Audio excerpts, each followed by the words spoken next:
Joining me is Peter Jennings. He was Deputy Secretary for Strategy in the Defence Department, now Director of the think tank Strategic Analysis Australia. Peter, always great to talk to you, but can you tell us, why did South Korea's president impose martial law, and so ham-fistedly? Well, good evening, Andrew. I think this is going to go down in history as one of the most disastrous captain's pick that a political leader has made.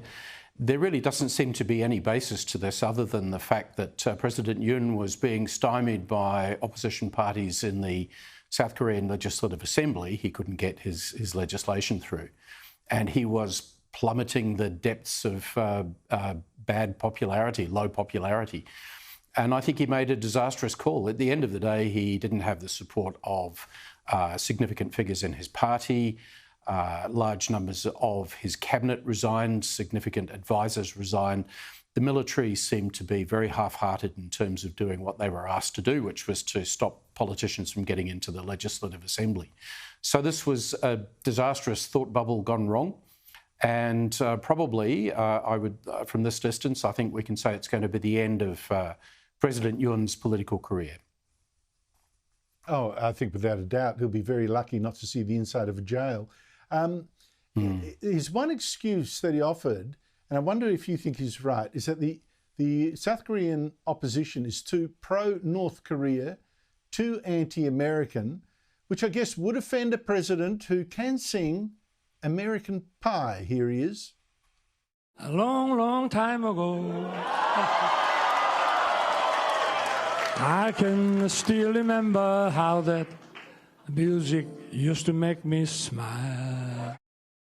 Now, sorry about that musical interlude, Peter, but is Yoon right about the opposition being too pro-North Korea a threat?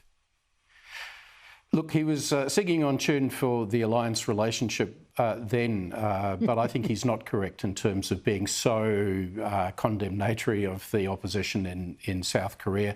Yes, they're a centre-left party. They tend to be always more interested in talks with the North. They tend to be slightly less interested in the alliance relationship with the US. But really, there's nothing to say that that was a significant problem now.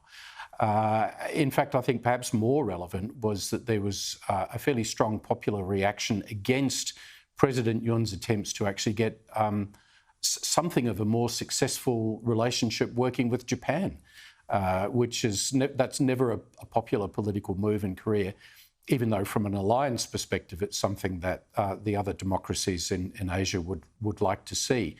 But really, I see no basis on which to say that this was an attempt to counter a North Korean threat. That just doesn't seem to hold any truth, and it's largely been trashed by people inside South Korea opposing the martial law declaration.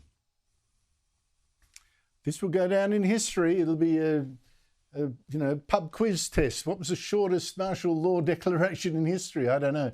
Peter Jennings, thank you so much indeed for your time.